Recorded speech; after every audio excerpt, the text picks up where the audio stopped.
Hi there, everyone. Welcome to So What, the Marketing Analytics and Insights Live Show. I'm Katie, joined by Chris and John, who are always above me for some reason. I don't know. I feel like I always join late, even though I'm always on time. It's just the way it works out.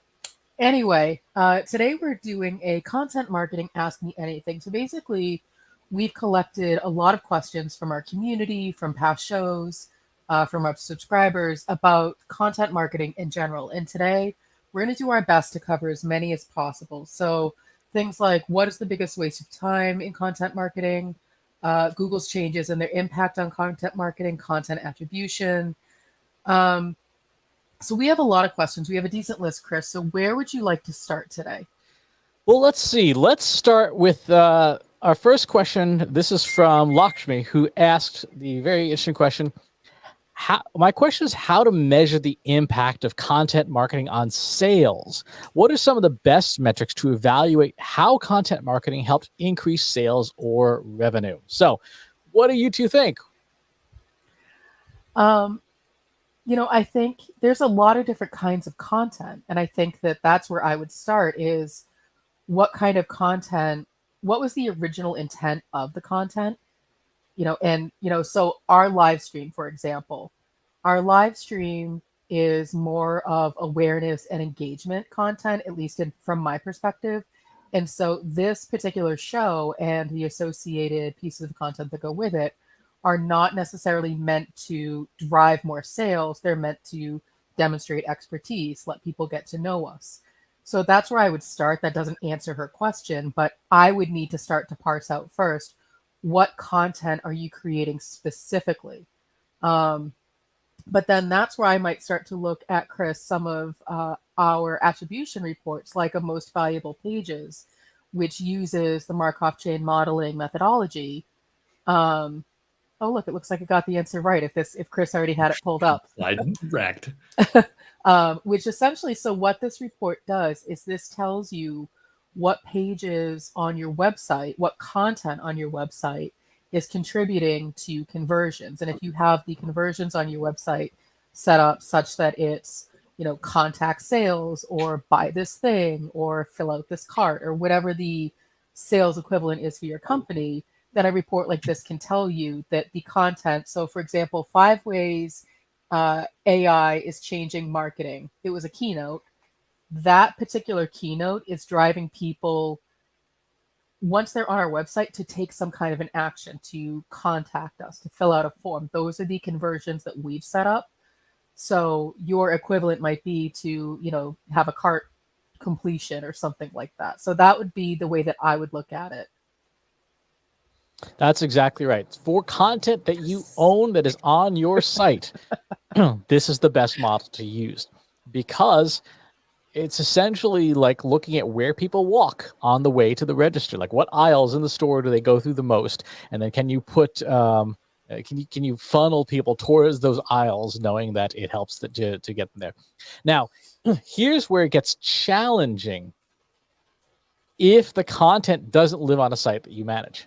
Right. So, for example, if you post content on LinkedIn or YouTube and so on and so forth, those are no longer under your control and you can't see what else somebody is doing. So in the cases like that, you have to do essentially really, really, really large scale regression analysis to figure out what of the, I guess, audience destinations that you're on, which one of those and the activities that you're doing and the metrics you're doing on those platforms are leading towards some kind of measurable outcome. So this is actually something we're in the middle of working on for ourselves. So I was working out this morning.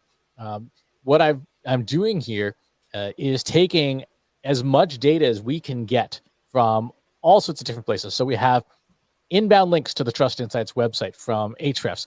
We have Facebook, LinkedIn, and Twitter from all of our individual social channels from Agorapulse.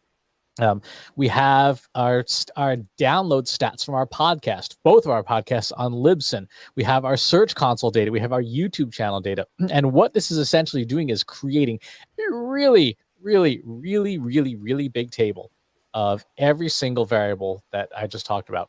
And what we're going to do is feed this to a machine learning algorithm, give it a target, an outcome of some kind that we care about. In this case, I'm looking at Search Console impressions and clicks, and we're going to say which one of these variables, alone or in combination, has the strongest mathematical relationship with the outcome we care about, and then can build a testing plan from that. So if it comes up and says Katie's Twitter account is the thing plus our YouTube live stream, well, obviously we'll continue posting on YouTube, but then like, Katie, you need to be tweeting like 20 times a day. I'm just gonna go nuts on Twitter and just tweet everything I can possibly think of. Exactly. And so this is an example when you're dealing with content that isn't on a property that is yours, you can get the back end data from. And we obviously recommend using really good systems like Agorapulse and Talkwalker and et cetera, so that you can download the data. One that we actually need to bring in is I need to bring in our Talkwalker data as well, because for public relations, people who are doing media mentions of us that aren't necessarily inbound links. They're just, someone mentioned John Wall, partner at Trust Insights, was interviewed this article and seeing when those things happen. So that would be my answer for the other part. And if you have, to Lakshmi's question, if you have things like sales data, that goes in this table. And then that is the response variable, the target outcome that you're benchmarking everything against. And if you do that, you may find some interesting surprises. I remember when I did this for myself a few months ago, one of the variables that I did not expect was Twitter followers. I was like, so it actually does matter how many people follow me on Twitter, which was awkward. Well, excuse me. And, in a more realistic, simplistic way that people who don't have access to machine learning and writing custom code can actually do today. If you're using a system like Google Analytics 4, as long as you have a goal in Google Analytics that's tied somehow to your sales, so again, a form fill, a cart fill, whatever the sales looks like for you, then you can use their attribution modeling software built into Google Analytics 4 to help you understand the content on your website that is doing the work. Or, if you create a piece of content and then you post it to Twitter, and then you see that piece of content from Twitter is then bringing people back to your site to buy something, that's a really straightforward way to start to see, like, what is my content doing? Exactly. So that would be the answer to that question. Next question.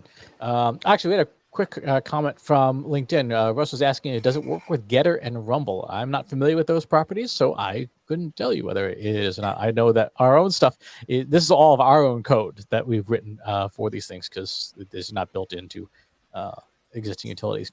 So quick side note. So Getter, quick Google search, is a brand new social media platform founded on the principles of free speech, so on and so forth. So Getter is a social platform, and Rumble, I'm guessing, Rumble is a management video platform. Gotcha. I mean, if those platforms give you CSV exports, then the answer would be yes. If you're allowed to export your data and the performance of it, I don't see why that would be the case. Let's see. Next question. Lisa asking, what should content... John, I'm going to throw this one to you. What should content marketers be doing about Web3? Web3, yeah, no, we were joking about this before we started. I said, well, it depends on which Web3 crack pipe that you're smoking. That would define what you should be doing. We have had a lot of discussions about this stuff. I mean, really, you have to put a stake in the ground first and say, what are you considering Web3? And, there's the whole currency NFT side of things, which I don't know. I don't even consider any of that stuff Web3. There's more the augmented reality, virtual reality, Web3 stuff. And then there are some people that push Web3 to be more of like AI and massive computational power in the hands of users, because up until now, that's only been in pretty much the corporate realm where there's been enough power for people to use that. And now that's down at the third, level. So for example, gathering all of your data for your fitness apps like that, a lot of people say that that's Web3, that's content revolution, because you could never grab all that data and all that stuff. So all that stuff said, stay away from the cryptocurrency unless you're a bank. And even then probably still be afraid of it. Don't do any NFTs unless it's tied to a physical thing. Like all these cheesy graphics scams are basically just scams. Augmented reality, virtual reality, I think those are really cool for shopping and for real estate stuff. So I think there's some stuff that can be done there that might be interesting. The jury's still out on these headsets. Apple came down and said basically that, look, people just don't want to isolate in their closet wearing a headset. Like that's just, nobody wants this. And yeah, Katie, are you suspicious of that? Or are you in or out? I'm trying to I'm trying so hard to follow this particular question, but you've basically just outlined every single topic that my brain cannot retain information on. And Chris looks goofy. See, yeah, that's the birth control headset, they call that. Which is really, because if you're wearing that around, nobody wants to talk to you. So that's that, and then but the third part of it, explosion in user generated content. I think there's all kinds of huge opportunities there on all kinds of fronts. Like I said, all these fitness apps, everybody's generating a ton of data. You've got smart speakers, a ton of data being generated from that. All these Internet of Things stuff, home security, doorbells, light bells. Like there's so much stuff can be built around all that. So yeah, a huge long answer to say that, if you're Internet of Things, I guess there's a lot of cool stuff you should be thinking about as far as content. All the other stuff I would let shake out before you dump any money on. How about you, Katie? I got nothing. This is not my question. I'm still like, wait, what's Web3? Are we on Web 2? Yeah, still people are just like, so wait, it sounds like a lot of shifty snake oil stuff. And I'm like, yes, pay no attention to the illusions. Yeah, this is not a question that I would feel comfortable answering for anyone else because I still have no idea. Regardless of how many times you've talked about Web3, my brain is just like, not information you need to retain. Fair enough. All right. Well, Anne asks, what is the biggest waste of a content marketing budget? I'm going to go a little controversial right now. And I'm going to say it's artificial intelligence that writes the content for you. And the reason I say that is because I know from our work, and I know from, Chris, the research that you've done, that AI-generated content is mediocre, sometimes halfway decent, and you still need human intervention to edit it and put it into a good place. And I also know that search engines like Google will ding you negatively if they suspect that your content is AI-generated. And so that's why I say it's a little bit of controversial, where AI can certainly help you in the process, but it's not going to replace original ideas. It's not going to replace really good, valuable writing. So if you have to make choices, spend money on really good writers versus AI that's going to write the content for you. Okay. What do you think, John? Yeah, no, I'm definitely in line with that. I think my answer would be related in that it's just stop producing content that's brochureware. You need to be making interesting content. The biggest waste of content budget is when people are just cranking out, white papers and vendor papers and all this content that nobody cares about. You need to spend a ton of time figuring out what people actually want to hear about and are willing to take time to read or watch or whatever. Because we don't need another hour-long video about, all kinds of security software. Like nobody is tuning in to listen to an hour of security software unless you're actually working in the industry and you know somebody in the podcast. All that stuff is just, stuff to throw on the pile. If it's not remarkable, you're probably wasting your money. Yeah, I would agree. If your content doesn't provide any value, then it was a waste, and that probably was budget you could have done something else with. Buy bagels and cream cheese or something. All right. Jeremy asks, this is a fun one. What is your most hated jargon or business speak and why? In general or related to content marketing? He wasn't clear. I mean, I could probably go on forever about how much I hate jargon and business speak, but I think rather than list off all like the terms that I personally think are sketchy, I think it's really more so try not to use them in your content to get your point across. We found synergistic ways to circle back to the parking lot where we left all of our really good, top of the funnel ideas for a rainy day. And so, like, you're not saying anything. And I think that might be more of the question, or that might be a better answer to the question is using business speak and jargon to try to get your point across means you're just not saying anything. You need to start with the ugly draft of what is the point that I'm trying to get across, and then you can edit it, make it a little bit more coherent. But starting with, the business jargon of, who knows, whatever it is, you're not going to get your point across. So I guess it would be more so don't use it in your content if you can avoid it. Gotcha. John? Yeah, I don't know. It's tough. There's figures of speech and things like that where you can save some time, because if you're talking about things that people understand, like diminishing returns or something like that, things like that people get. But yeah, I think over and all, it's just all lazy copywriting. Any of those hackneyed cliches can be replaced with real language if you do a little bit more work. And I think the big thing that Katie hit is if you're writing about a product or something, don't presume that the audience knows all of the insider phrases and terms that normally get used. Like write it like I'm for kind of thing. Because sooner or later, especially there's there's been some study in this, but I don't have a lot of numbers. But as far as the folks that know the least end up being the most probable to be leads, because the folks that know anything, those are the ones that are doing research and buying and doing stuff. The folks that know all the jargon and all the terms, they're less likely to be leads anyways. So right to the one-on-one level. I think you bring up a really good point, John, around using your internal terminology in your writing, because you make assumptions that everybody knows what you're talking about. So when we say things like DCJ and MVP and blah blah blah, those are terms that we came up with.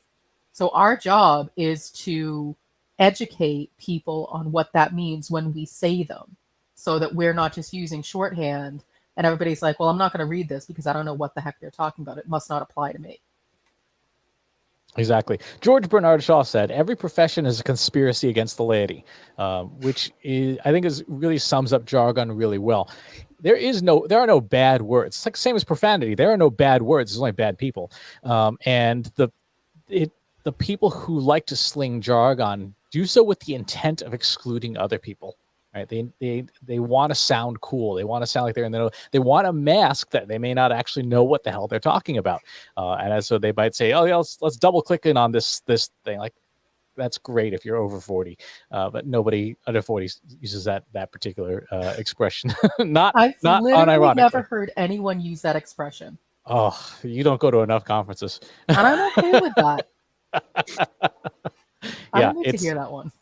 It's popular among a very specific certain crowd. Okay. Louise asks, does it matter if people consume the content? Does it matter if people consume your content, or is it enough for them just to just notice it? Well, why did you create the content in the first place? That was what I thought when I got this question. Like, what was the point? I'm wondering if this is sort of the impressions versus clicks conversation. And so an impression means that it at least showed up on their feed, whatever that feed is. It showed up somewhere. Versus a click, which means they may have interacted with it, engagement. So I feel like that might be more of the question is, does it matter if I get an impression, or is engagement and clicks more important? And it really depends on what your goals are. And so I know a lot of companies, a lot of teams still use impressions as, hey, we got 1,000,005 impressions, so we did a great job. This always reminds me, Chris, of the whole billboard analogy that you would talk about when talking about impressions of just because somebody drove past it because that was their route to work, does that mean that they actually saw it? But the billboard technically considers that an impression. And so that is what I equate to this question of, is it enough for them to notice it? Well, when I drive into Boston, I probably drive past at least a dozen billboards. I couldn't tell you what a single one of them says unless I'm taking the time to actually read every single one of them, which is a very different experience. And so I think it just matters on what your goal is. Is your goal impressions? Is your goal engagement and clicks? I think it depends on the content too, right? So like you can see a YouTube thumbnail, but you may not necessarily watch that video, but you've at least seen that one of your favorite creators has made something, and maybe that might be enough to nudge you to go check them out later. Yeah, there is. I mean, there's the whole awareness thing, right? If you're just trying to appear to be a bigger brand than you are, and you're putting up airport billboards and doing a lot of stuff, that content does have some impact, and you can even measure that through surveying and other things. But yeah, it's a totally different thing than engagement. Yep. All right. Natalie asks, name 1 or 2 mistakes people make while managing a content marketing team. Managing a content marketing team, I'd say that's mistake number 1. No, that's just a stupid joke. Sorry, I threw that out there. That's a tough one, actually. Like, every team is unique and has its own wonderful assortment of errors and failures. I'm trying to think of something that's, not having a content calendar, like just doing free for all. We see departments do that. There's nothing worse when like you see a company do 4 different campaigns and you're like, oh, well, if they had maybe gotten together and had a meeting before that, like this one piece of content could have been used for all 4 of those things instead of like 4 totally different, the webinar for this month is totally different from the blog post, which is totally different from the videos, which they did, and they're not talking about any of it at the trade show. So yeah, I'll throw content calendar out there as an easy one. I think the big thing, along the lines of, John, what you're saying with a content calendar is not setting expectations in terms of what the heck this thing is meant to do, who it's for, what the purpose of the piece of content is, and any kind of parameters. And so, I've worked with teams before where I've seen the direction be like, okay, we need a blog post. Okay. I don't know, just figure it out. Write it about analytics. And so is it the role of the manager to set the expectation for all of those things? It depends on, how the team is structured. But if you're assigning it, you should probably have some sort of, even a sketch of an outline to be like, okay, here's a good structure that you could use. We don't have a lot of content about, what to do when your analytics go wrong, or we don't have a lot of educational content about analytics. So maybe there's the angle, the audience is people who don't know us versus the audience are people who are ready to buy something from us. So it's setting those expectations of what the content is meant to do, I think, is the number one problem. And just assigning something to be like, okay, you figure it out, and then getting it back to be like, that's not what I wanted. Well, you didn't tell me what you wanted. I mean, that's true pretty much of any team. It's just set expectations, for the love of Bob. The one I've seen that causes the most friction on content teams is people feeling like they're getting pigeonholed. Like, okay, you're the writer, so you only write stuff, and you're the designer, so you only make PowerPoints and stuff, and not letting people spread their wings and try different content formats, different mediums, and different projects and things like that. Where because a manager sees a person just as a task-based person in a role instead of seeing the person as a creative and letting them say, okay, let's all figure out, here's the goal, here's what we want to create. Let's get everybody's ideas and stuff, because the writer may have great ideas, even if they can't necessarily use Adobe Photoshop or Illustrator. They may have creative ideas that can get left behind if you just say, no, you're just the writer. You don't need to be in this meeting. All right, let's see what else is in the bucket here. We have, this one's also from Lisa. Should brands still be on social media given the poor organic performance of most social networks?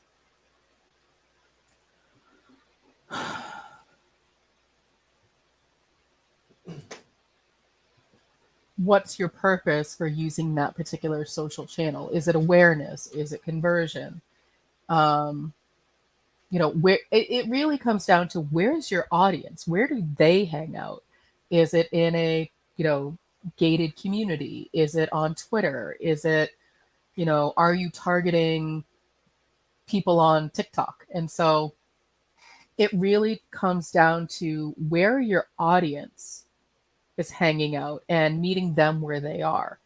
And so, we do this show and we post it to YouTube and some other video streaming social media platforms for the purpose of being educational. And if we find that that's not where that's not where our particular audience is going to get educational content, then we have to pivot. We need to find out, where are they going to get educational content around the topics that we have expertise in. And so that should really, I think the blanket statement of should brands be on social media is the wrong question. It's what channels, what social media platforms should you be participating in, and why? I would agree. John, what do you think? Yeah, I mean, if your customers are there, and especially if you're taking a beating, just because you're not getting free organic traffic, I'm sorry that you can't just, get money off the table for nothing, but, you have to get into that. Yeah, as a matter of fact, really, the goal of social are conversations that connect. You can talk to your customers on social channels, engage them, and yeah, a little plug for Brooke there. Nice. The easy answer to this is look in your own analytics, right? If you don't see organic social showing up in your attribution model over a long period of time, right? Stand back, look at the last 90 days. If there's no social whatsoever, then yeah, it's probably not working for you. And you either can revisit your strategy, or you can say, you know what, maybe this isn't the thing. For us, it's in there. It's in the mix. Organic social is in the mix at all three levels in the attribution, in the customer journey. So it still is on the table for us. I would be surprised to see an organization that was making a legitimately good effort at engaging with their audience not have at least something, some way of demonstrating, even if you're just driving traffic, not necessarily conversions. That would, to the answer to that question. Okay, Robert asks, how does TikTok indirectly or directly affect content marketing? Directly or indirectly? I mean, number one, are you using TikTok for your brand? Number two, do you have a plan for using TikTok for your brand? So, for example, we've been posting snippets of our videos to TikTok to see if there was any value in being on that social platform. Can we attract a different audience? Is there any engagement? Jury's still out. Like, we don't post a lot of content to TikTok, so it's really hard for us to say that it's working or not working, because we're not posting with the volume that a lot of other successful TikTok accounts post. And so that's problem number one for us. So I can say it's not directly affecting our overall data, but it does affect our content marketing in terms of we've included as part of our plan. How about you, Chris? You've been able to pull data. The API still allows you to pull a lot of stuff, so you can measure what's going on, right? You can measure, and TikTok provides you analytics and data about your account itself, right? And you can look at your stats and things. And it's interesting. It's one of those platforms where, as long as you've done a decent job with things like your tagging and stuff like that, you will at least get some attention on it. When we look even just very casually at some of our recent videos and things, we've had stuff, a couple shows getting a couple of hundred views on these things. And these are not using the spammy hashtags, not using the For Your Page ones. We typically will use the hashtags that are specific to whatever that show is about, like AI or marketing and stuff.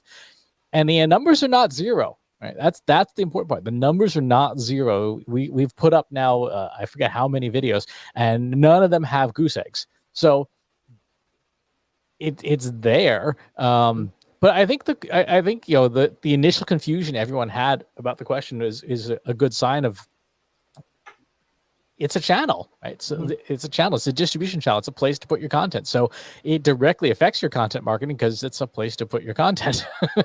And maybe not all your content goes on there, but certainly even if you've just got images and things, use something like an audiogram or whatever to put up stuff there that might be useful, that might be helpful. So yeah, I think that's a decent answer to that question. Okay, Anne asks, given all the instant answers Google delivers in search results, does SEO still matter for content marketing? Yes. Yes, it does. There's 4 parts to SEO, Chris. So this is a more nuanced question than it first appears, and here's why. This year, Google rolls out its multi-use model, which and they're already doing stuff like summarizing passages with feature snippets and things. And so a lot of the simple answers, the easy answers, Google is putting in a search result so that there's zero-click results, right? Rand Fishkin talked about this 2 years ago, saying that 50% of queries were zero-click, and that number keeps going up. The thing is, though, there's a lot of stuff that doesn't fit in a zero-click. For example, what's the difference between phenylephrine and pseudoephedrine, right? That's not something that's going to be show up in a zero-click. That's a topic that you want to research and dig in. So the easy stuff Google's going to answer, right? The multitask unified model will synthesize easy answers like, what pair of shoes goes with this purse? And you can do color matching, whatever. For a more complicated question, like what is multi-touch attribution or how does it work? It won't summarize that as well, and users will still probably have good incentive to take a look and see what else is there. But also Google is doing more stuff with things like Google Discover, for example, that is funneling people to your website just based on topic and interest. So even though it's much harder to do SEO now than it was even 2 years ago, there is still room for it if you're tackling difficult subjects that need explanation. If everything on your content is super easy, then no, it's probably not going to be a very effective channel for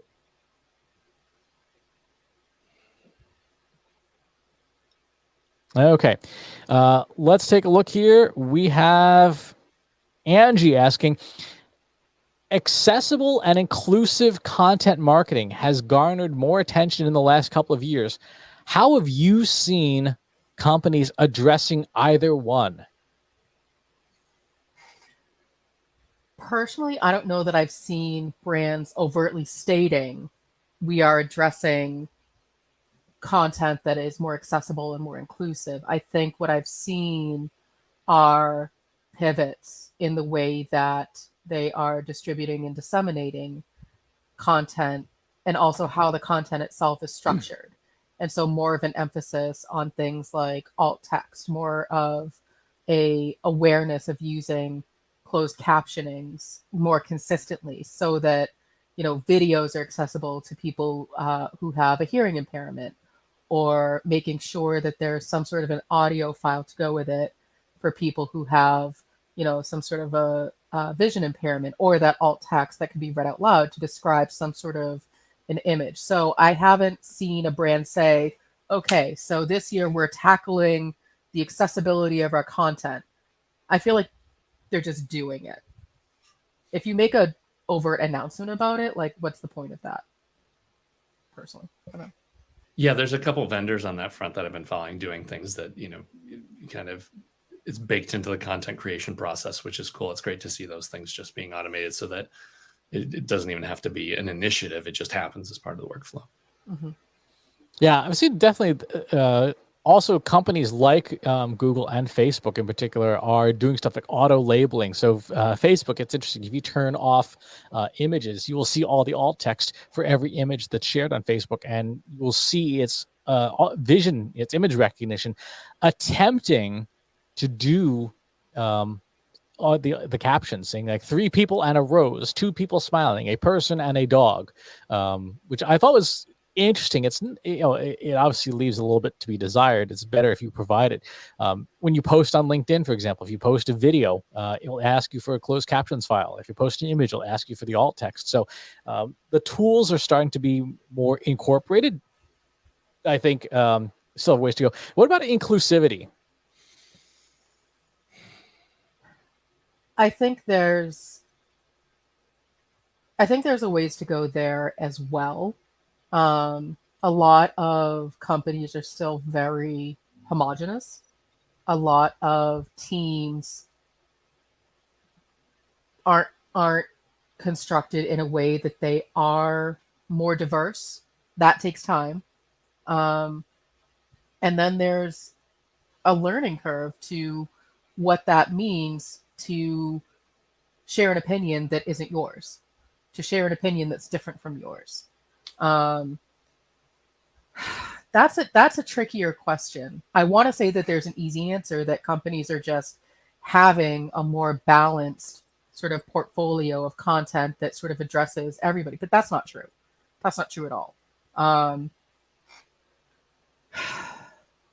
I think your best bet there is to honestly find writers, content marketers with very different backgrounds, very different life experiences, work histories. I'm not even saying like you need to find, every different ethnicity you can possibly find, but just someone who isn't identical to you and your history and your experience is a step in that direction to start to bring a new voice, a new perspective, and make your content feel more approachable and inclusive. In terms of brands that are doing it, I haven't seen necessarily brands be like, we're going to make our content marketing more inclusive, because that's a bold statement. And I feel like there's a lot of layers to that. Yeah, I think there's a lot too, as far as digging into your own customer base and figuring out, who needs to be included, like who's in there that you hadn't thought of. It's funny, over in Analytics for Marketers this morning, I had come across a data set of, it's for an upcoming road race. Mm-hmm. And it was women outnumbered men more than 2-to-1, and I have no explanation as to why that's the case. I was able to dig into the actual race numbers, and women do outnumber men by about 5 to 6% over a 5 or 6 year period. And so but there's nothing to explain why them doing this virtual tracking that goes along with it through this app, that they would be, almost 3-to-1. So for any kind of inclusive stuff, digging in, doing the work as far as like, okay, what's the gender, what's the race, what religions are here, like have a picture of who's in there. That'll give you an idea of like, oh, hey, maybe we should have, more of our advertising should feature people of color because they're 20-30% of the audience. And that kind of stuff, at least you can, get a better picture of who you should be reflecting. Yeah, the double-edged sword of inclusivity is being very careful what you do with the data, because you're working with protected classes like age and gender and ethnicity, et cetera. So on the one hand, yes, you can calibrate with your audience, but on the other hand, if you're using it for any kind of stats or data science or machine learning, make sure that you have good policies and governance in place as to what you do with the data, because that data is radioactive. Last question here is from Andrew. And this is a fun question. Well, it's not fun if you work in advertising. Digital ad spend dwarfs things like public relations and stuff, but how much of digital ad spend is wasted or lost to fraud? Anyone want to take a guess at the number? 100%. Yeah, all of it. Or are we doing like Price is Right rules where it's like closest without going over? Can I say $1?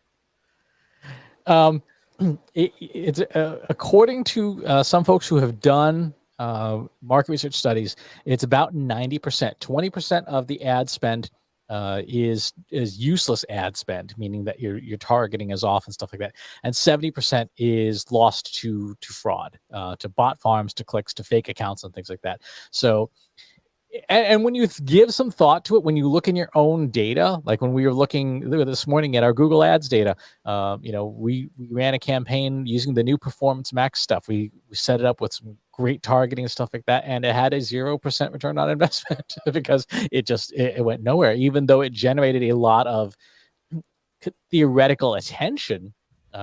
And we do know it was delivered to humans, at least to some humans, because folks did reach out and say, hey, I saw the ad for your new Google Analytics course. That's cool. It did not generate anything beyond that. So there's a substantial amount of it. And honestly, when you think about it, I think marketing, but digital advertising in particular as a profession is the only profession where you can fail 99% of the time and still have a job. Yeah, well, and the other thing is it's black box, right? I mean, you have no idea where your stuff is going, what it's doing. Even your bidding too is controlled bidding. I mean, every point of the process is, and then layer on top of that, you don't know if your copy or advertising is good unless you're running on multiple channels and you actually are successful in a different channel. Yeah, you really are just completely flying blind and throwing money into the onto the bonfire. Exactly. All right. That looks like Michael says Katie has an opinion on this. Not all of my opinions are appropriate for public consumption. I mean, John did compare Web3 to crack pipe, so you got to call it like you see it, you know. That's fair. Just not going to sugarcoat it. All right, so that ends a very circuitous Ask Me Anything. If we missed you somehow, I'll have a link up in the closing thing for our Slack group if you want to ask any questions we didn't get to in today's show. But thanks, everyone, for tuning in, and we will talk to you all next week. Thanks for watching today. Be sure to subscribe to our show wherever you're watching it. For more resources and to learn more, check out the Trust Insights podcast at trustinsights.ai/TI podcast and a weekly email newsletter at trustinsights.ai/newsletter. Got questions about what you saw in today's episode? Join our free Analytics for Marketers Slack group at trustinsights.ai/analytics for marketers. See you next time.